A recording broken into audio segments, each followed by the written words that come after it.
दोस्तों नमस्कार। आप सभी लोगों का नीति शतकम में भर्तरीकृत नीति शतकम में सभी लोगों का, जिज्ञासुओं का, पढ़ने वालों का, ज्ञान लेने वालों का, सभी लोगों का हार्दिक स्वागत है। अब हम लोग चलते हैं दोस्तों, बात करते हैं नीति शतकम दुर्जन पद्धति। दूसरी वीडियो है, 5 श्लोक इससे पहले हो चुके हैं, तो आप लोग देखे होंगे। हमारी आशा में अच्छी लगी होगी वीडियो। तो दूसरी वीडियो में बात करते हैं दूसरे 6 नंबर उसमें का समझ लीजिए श्लोक है, और इस श्लोक का सीरियल देखें तो 47 नंबर है। आप लोग किताब कृपया जो लोग तैयारी करने वाले हैं लेकर बैठे, और जो अर्थ बताते हैं उसको आप लोग देख सकते हैं। तो न कश्चित् चंद्र कोपान आत्मीयो नाम भुभुजाम होतारमपि जिह्वानम स्पृष्ट दहति पावकः। तो कहें न कश्चिद चंड कोपान आत्मीयो नाम भुभुजाम, माने राजाओं का कोई आत्मीय जन नहीं होता। किस राजाओं का, तो बताएं कि भाई आत्मीयो नाम भुभुजाम, भुभुजाम माने राजाओं का, न कश्चिद माने नहीं कोई आत्मीयों, यानी आत्मीय जन कोई नहीं होता। कहें कि कैसे राजा का, तो कहें प्रचंड कोप, यानी चंड कोपा, चंड कोपान का, चंड कोपान भुभुजाम, यानी चंड कोप वाले राजा का कोई अपना नहीं होता, कोई अपना नहीं होता। ये परीक्षा में आ चुका है बात कि राजा का कौन अपना होता है, तो कोई अपना नहीं होता। कहे कि होतारमपि जिह्वान स्पष्ट स्पृष्ट दहति पावक। क्या होतारमपि माने होता, जो हवन करता है उसे होता कहते हैं। जुहानंग अनंग स्पृष्ट दहति पावक, क्या उसे जुह्वान माने आहूत डालते समय, क्या स्पृष्ट छू जाने पर क्या अंग जो है नहीं जलाता। तो पावक दहती लिखा है, तो उसका भी पावक अंग क्या करता है, जला देता है। अग्नि उसका भी अंग जला देती है। आहुति जुहान माने आहुति करने पर, होतारमपि यानी होता, यानी हवनकर्ता का भी अंग जो है क्या करती है, अग्नि जला देती है। तो उसी प्रकार प्रचंड कोप वाले राजा के आत्मीय जन भी सुरक्षित नहीं रहते।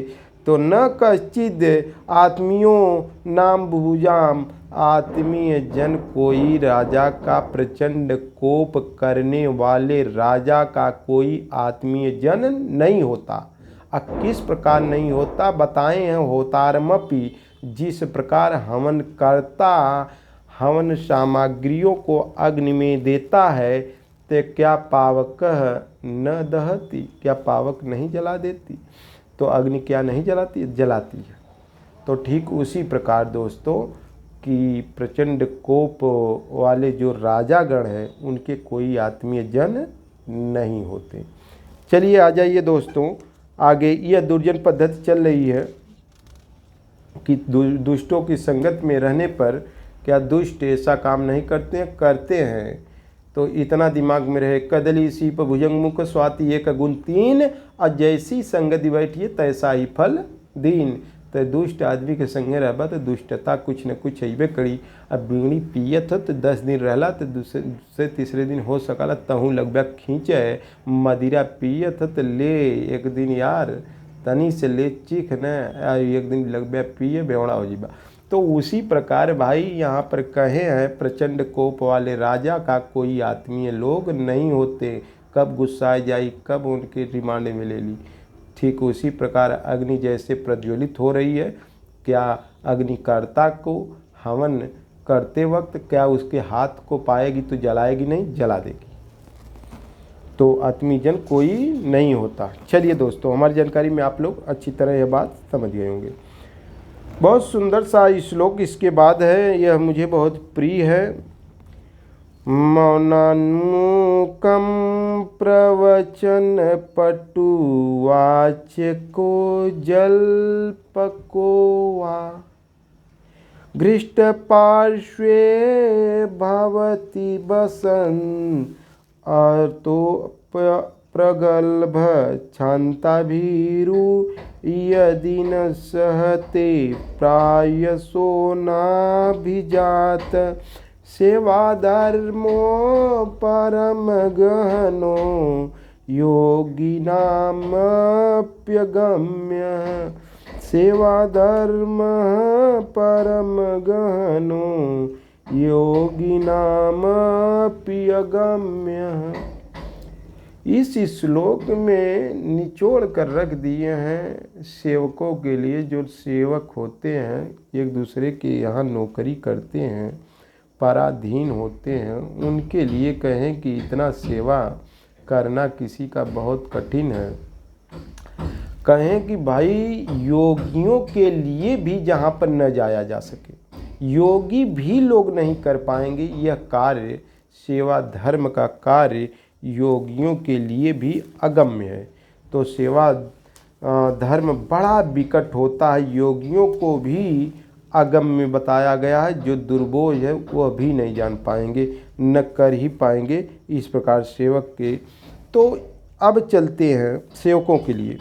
मौनान्मुखम कहे, मौनान्मुखम अगर आप किसी के यहाँ नौकरी करते हैं, कोई स्त्री हो चाहे पुरुष, कोई नौकरी अगर करता है तो मौनान्मुखम अगर उसके पास रहते हैं, चुप रहते हैं, चुप मार के अपना काम करते हैं, तो कहिए कि गूंग है।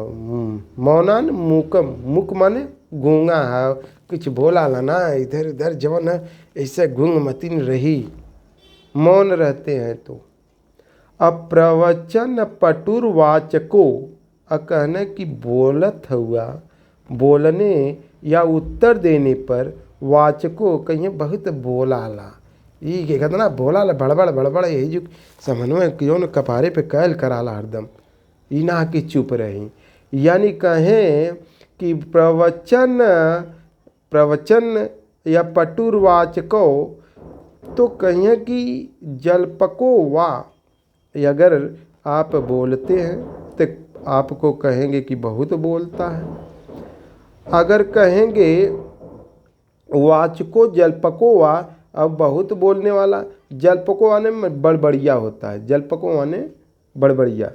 तो यहाँ पर आप कह सकते हैं अगर चुप रहें तो गूंगा कहेगा।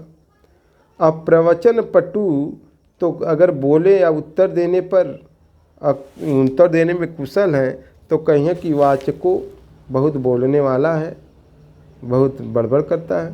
और जल्पको वा माने बहुत बड़बड़िया है। और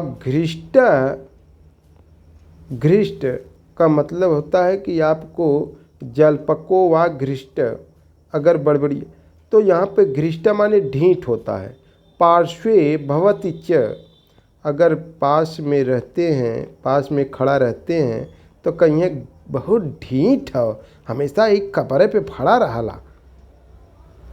तो भवती पार्श्वे भवती घृष्ट अगर पास में ही रहते हैं तो कहीं कि कपड़े पे रहला, जला यार बात चला।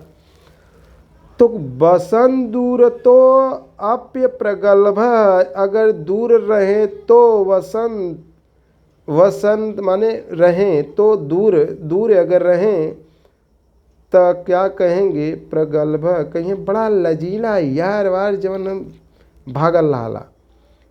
क्षांत्या भीरु यदि न सहते, यदि आप कोई बात उसकी नहीं सहते हैं, क्षमा सहनशीलता आपके अंदर है, कहीं भीरु यदि कहीं बड़ा डरपोक है, न सहते या न सहते प्रायसो नाभिजातम अगर उनकी बात आप नहीं सहते हैं तो कहिए कि ये बड़ा नीच घराना का है, अब बहुत दुष्ट है, नीच घराना बड़ा कमीना है। तो इसलिए कहे भैया भर्तरी ने सेवा धर्म सेवा करना, यह धर्म जो कार्य है यह परम गहनो बड़ा कठिन है। गहनो माने बड़ा कठिन है।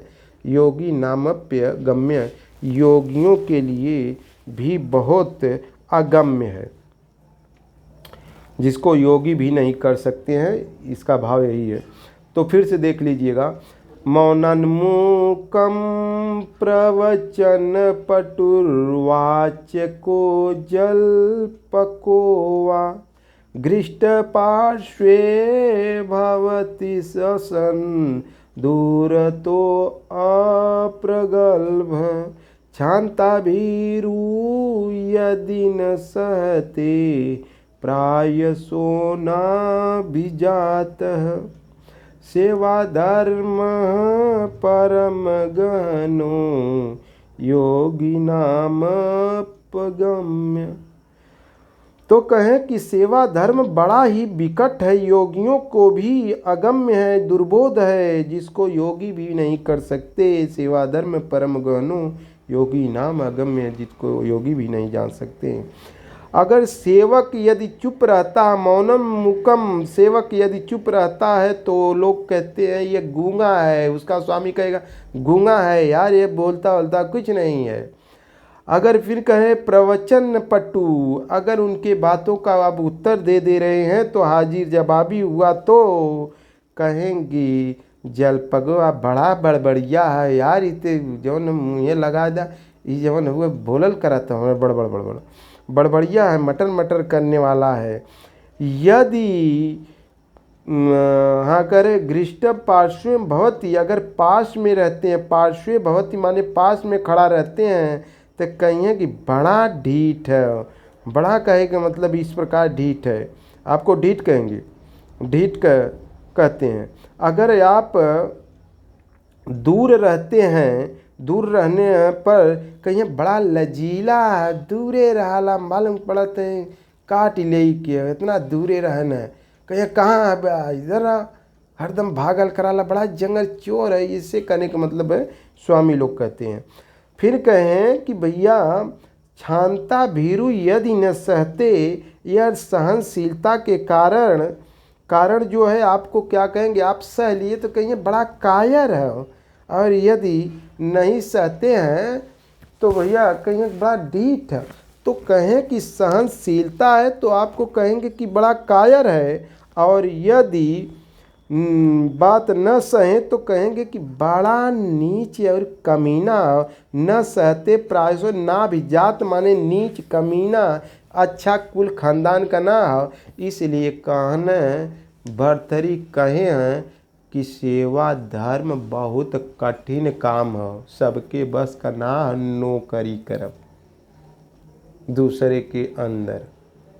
सेवा धर्म योगियों के लिए जो भी दुर्गम है, योगी लोग के लिए दुर्गम है, अगम्य है।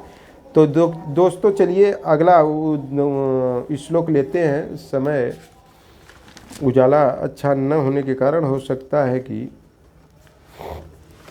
आपको थोड़ा सी दिक्कत होती हो। उद्भासिताखिल खलस्य विखिल खलस्य प्रादुर्गाढ़ विस्मृतना निज धर्म कर्म वृत्ते दैवा दवाप्त विभश्च गुण विदोष अस्य नीचस्य गोचर गतय सुखमास्यते क। सुखमास्यते क, सुख किसे है, सुख किसे मिलने वाला है अगर नीचे लोग मिल गई न। कहें उद्भासिताखिल खलस्य, उद्भासिताखिल खलस्य मतलब होता है जो उद्भासित करे, जो उत्पन्न करे, खील खलस्य खलों को उद्भासित करे, अधिक गुंडा पैदा करे। उद्भासित खील खलस्य और विशिखलस्य मनमाना काम करने वाला, स्वेच्छा से काम करने वाला, अधिकार जताने वाला और सारे दुष्टों को पुरस्कृत करने वाला, यह बात है विशिखलस्य। अप्रोण गाण विस्मृत निज धर्म कर्म वृत्ति, जो बहुत बड़े बड़े अधर्म काम किया है उसको विस्मृत माने जैसे भूल गया है। उसको बताओ कि फलाने तुम उनकर मर्डर कैले रहा 1 साल पहले, कहें कहिया कैले रही, ये तो हमके ना मालूम है। निज धर्म कर्म वृत्ति जो है भूल जाता है, जो अपनी पहले की अधिक कर्म वृत्तियों को एकदम भूल सा जाता है। कहें देवा देवाप विभवस्य गुण विदो सस्य यानी दैवादवाप्त माने धन प्राप्त किए हुए, अगुण विदोषस्य माने सद्गुणों में द्वेष करने वाला होता है। अच्छा गुण है तो उसमें द्वेष दिखाएगा। फिर कहे नीचस्य गोचर गतय, अगर पहुँच के भीतर वंश में रहने वाले को सुख कहाँ से, जब ओकरे पहुँच में आ गिला, वो दुष्ट के पहुँच में आ गिला तो कभी सुख ना मिले वाला है। कहें कि नीचस्य नीच के, गोचर गतः समीप आने पर, पहुँच के भीतर आने पर, बस में रहने पर, सुख मास्यते कह, आपको सुख कहाँ मिलने वाला है, आपको सुख नहीं मिलेगा। तो उद्भासित खील खलस्य विशिखलस्य, जो उद्भासित करे दुष्टों को प्रकाशित करे, अधिकार देकर सारे दुष्टों को पुरस्कृत करे। और कहें विशिखलस्य माने मनमाना काम करने वाला स्वेच्छाचारी हो। और प्रागाढ़ विस्मृत निज धर्म कर्म वृत्ति, प्रागाढ़ माने होता है, प्रोगाढ़ माने होता है कि बहुत अधिक अधर्म काम किया है, मर्डर किया है, चोरी किया है, तो वह विस्मृत माने उसको भूल जाता है, अपने निज कर्मों को भूल जाता है, पहले किए हुए कर्म को, अधर्मों को भूल जाता है, एकदम सा भूल जाता है। तो कहे दैवादवाप्त विभवश्च, धन प्राप्त किए हुए, विभवश्च आप्त विभवश्च पर्याप्त जो है, गुण विदोषस्य सद्गुणों में द्वेष करने वाला, ऐसे लोग गुंडा मवाली लोग बड़े बड़े।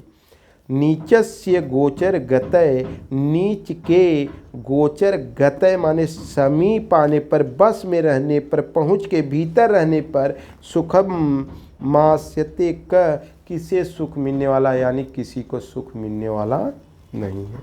हमारी जानकारी में आप लोग समझ गए ये बात। तो चलिए, बड़ा जोरदार यह अगला है श्लोक। इसमें छाया की भांति जो है दुष्टों और सज्जनों की संगति बताई गई है कि छाया के भांति होता है। आप जानते हैं कि 12 जब सूर्य उगता है 12 बजे तक एक पहर, और दूसरा पहर 12 बजे के बाद शाम तक दूसरा पहर। तो छाया का पूर्वार्ध और परार्ध की भांति जो है दुष्ट और सज्जनों की संगति बताई गई है इस श्लोक में। लीजिएगा श्लोक नंबर 50, 50 श्लोक नंबर। आरंभ गुर्वी क्षैणी क्रमेण, लघ्वी पुरा वृद्धि पैति पश्चात्, दिनस्य पूर्वार्ध परार्ध भिन्ना, छायो मैत्री खल सज्जनानाम, छायो मैत्री खल सज्जनानाम। फिर से देख लीजिए। आरंभ गुर्वी क्षैणी क्रमेण, लघ्वी पुरा वृद्धि पैति पश्चात्, दिनस्य पूर्वार्ध परार्ध भिन्ना, छायो मैत्री खल सज्जनानाम। खल सज्जनों की मित्रता कैसी होती है?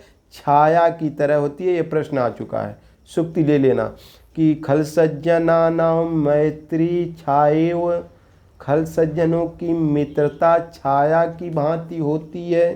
कहें आरंभ गुर्वी, आरंभ में बड़ी होती है। जब सुबह उठेंगे सूर्य निकलेगा, आपके ऊपर पड़ेगा तो आपकी छाया लंबी होगी।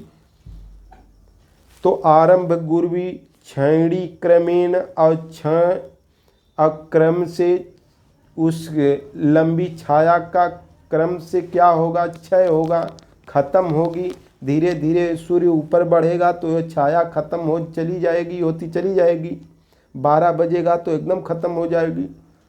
तो कहें आरंभ गुर्वी, गुर्वी माने लंबी, आरंभ में बड़ी होगी छाया आपकी, और क्षैणी क्रमेण, और धीरे धीरे क्रम से क्षय हो जाएगा। यह क्या बता रहे हैं? मित्रता बता रहे हैं, छाया की तरह होती है। और किसकी यह मित्रता बताएं?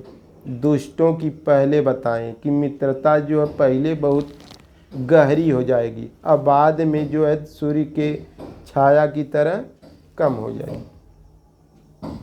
फिर दूसरी लाइन लीजिए। लघ्वी पुरा, पहले छोटी होगी। लघ्वी माने छोटी, अब पूरा माने पहले। अब वृद्धि मुपैति पश्चात, बाद में बहुत अधिक वृद्धि हो जाए। 12 बजे के बाद आप अगर खड़े हैं तो आप यह समझ लीजिए आपकी छोटी पहले होगी, पहले छोटी होगी। मित्रता भी कहें कि छोटी पहले होगी। सज्जनों की मित्रता बता रहे हैं। अभी दुष्टों की आप देखें कि शुरू में लपटे चाहे जैसे हाथ मिला कि मित्रता कह लिए खूब गहरी हो जाए 2-4-10 दिन, फिर धीरे से कम हो जाए। लेकिन सज्जन की मित्रता कहें कि पहले धीरे धीरे हुई, फिर बाद में वृद्धिमुपैति बहुत बड़ी हो जाएगी। और कहें किसके भांति दिनस्य दिन के पूर्वार्ध, पूर्वार्ध माने पहले सुबह वाले, अपरार्ध भिन्ना, अपरार्ध माने बाद वाले, वो भिन्न होती है। अपरार्ध माने बाद वाली जो है सज्जनों की मित्रता है, अब पूर्वार्ध जो है दुर्जनों की मित्रता। तो कहें छाया मैत्री, छाया मित्रता जो है छाये की तरह होती है। और किसकी होती है? खल सज्जना नाम। दुर्जनों और सज्जनों की मित्रता जो है छाये की तरह होती है। दुष्ट और सज्जनों की मित्रता छाये की तरह बताए हैं भर्तृहरि ने। दुष्ट सज्जनों की मित्रता इसमें बताई गई है। हमारी जानकारी में आप लोग समझ गए होंगे। आरंभ गुरवी, शुरू में लंबी होती है। किसकी मित्रता? दुष्टों की। अक्षयणी क्रमेण धीरे धीरे खत्म हो जाती है दुष्टों की मित्रता। अब सज्जनों की कहें कि लघवी पूरा, पहले जो है लघवी माने छोटी होती है सज्जनों की मित्रता। अब वृद्धिमुपैति पश्चात बाद में बहुत बड़ा विस्तृत हो जाएगी। अब 12 बजे आप जो है 12 बजे के बाद जितना सूर्य कहने का मतलब है इधर जाएगा उतनी लंबी जो है पूरब की तरफ आपकी छाया होगी। तो वह छाया पूर्वार्ध वाली छाया जो है सज्जनों की बताएं, और अपरार्ध वाली अपूर्वार्ध जो है दुर्जनों की। तो चलिए दिनस्य पूर्वार्ध, दिन के पूर्वार्ध में मित्रता खल की बताएं। और अपरार्ध भिन्ना, अपरार्ध की जो मित्रता है वह बाद वाली जो 12 बजे से बाद, वह किसकी बताए हैं? सज्जनों की। तो इसमें भी खल सज्जना नाम, खल पहले आया बाद में सज्जन आया। तो कहें कि छायो मैत्री खल सज्जना नाम। खल सज्जनों की मैत्री माने मित्रता, छायो माने छाया की भांति होती है। लास्ट श्लोक लीजिएगा, बड़ा आप लोग मेहनत किए। मृगमीन सज्जना नाम तृण जल संतोष विहित वृत्ति नाम। लुम्भक दीवन पिशुना निष्कारणमेव बैरी जगति। कहें कि मीन, मृग मीन सज्जना नाम अतृण जल संतोष विहित वृत्ति नाम। अलुम्भक धीवर पिशुना निष्कारण में वैरिण्या जगति। इस जगत में दुष्ट लोग, दुर्जन लोग बिना कारण के बैरी हो जाते हैं, शत्रु हो जाते हैं, कौनो कारण ना ओकरे बाद भी तो के रास्ते में ठुनकियावत चिकोटी काटत निकली हैं। दुष्टों की बिना कारण बैरी हो जाते हैं, यानी दुश्मन हो जाते हैं, शत्रु बन जाते हैं। कहें कैसे? तो बताएं मृग मीन सज्जना नाम। मृग का दुश्मन बताएं कि लुम्भक होता। मृग, मृग का लुम्भक माने बहेलिया। और मीन का धीवर मछुआरा, धीवर मछुआरा होता है बिना वजह का। और सज्जना नाम पिसुनता, पिसुना का मतलब चुगलखोर। सज्जन हुआ तो चुगलखोर, बिना वजह के चुगली त्वार करिए। और विचारे ये करते क्या है? निष्कारण बैरी जगति, बिना कारण के लोग दुश्मन या भयल हुए। कि मृग का बिना कारण जवन हो बहेलिया होके मार देला। अब मीन जवन मछरी जवन धीवल मछुआरा बिना कारण के जवन होके मार दी। और सज्जना नाम कौनो कुछ ना बिगड़ले फिर भी होकर चुगलाई करे वाले कम ना हुए, दुष्ट जन हुए, दुर्जन। फिर कहना कि मीन खाला का, तो मीन जो है तृण खाला। और तृण जवन हो ये लुम्भक के बाप का तृण ना हो कि ओकरे बाप का खाए लाले तो जौन ये लुम्भक बहेलिया जाए के मार दे, तृण खाता है। और मीन जो है जल में रहता है, यह धीवर के बाप का जल नहीं है जलाशय कि ओकरे जल में रहे तब, तो भीम वजह का मारत है। सज्जना नाम, और सज्जन लोग जौन संतोष करें फिर भी यह जो है पिसुना माने चुगलखोर जो है नहीं मानते हैं। तो यह कहें कि मृगमीन सज्जना नाम, और मृग के लिए तृण और मीन के लिए जल और सज्जना नाम मतलब संतोष, विहित वृत्ति नाम, यही उनकी रहने की स्थान होने के बाद भी यह लोग वैरिणी जगत निष्कारण में, बिना वजह का जो है यह लोग बैरी उसके हैं। कभी मृग लुम्भक को परेशान किया, कभी उसका कुछ नुकसान किया नहीं ने, वो रहता क्या खाता है, तृण खाता है। अब मीन कभी धीवर को परेशान किया, उसके जल में रहा नहीं, फिर भी धीवर जो है उसका दुश्मन है बेकारण। और सज्जना नाम, सज्जन चुगलखोरों का कुछ नहीं बिगाड़ते, फिर भी चुगलखोर उसकी जो है चुगलाई करते हैं। वह संतोष करता है फिर भी चुगलखोर उसको। तो कहें कि वैरिण जगत निष्कारण में, बिना वजह के यह बैरी बने हुए हैं, निष्कारण कोई कारण नहीं। अगर कारण होता बनते तो ठीक है। यह दुर्जनों की गति है, यह दुष्ट लोगों की बात है, बिना वजह के सज्जन को परेशान करना। मृग को कहने का मतलब मारना, मीन को मारना, मछली को मारना। तो दोस्तों आ जाइए श्लोक लीजिए, ख़त्म करते हैं कि मृगमीन सज्जना नाम तृण जल संतोष अरबिहित वृत्ति नाम लुम्भक धीवर पिशुना निष्कारण में बैरी जगति।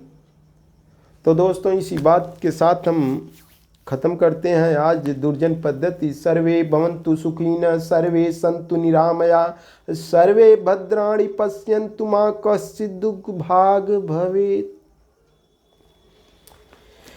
जो लोग अपने पुत्र को पढ़ाते नहीं हैं, लिखाते नहीं हैं, वो सबसे बड़े बैरी हैं।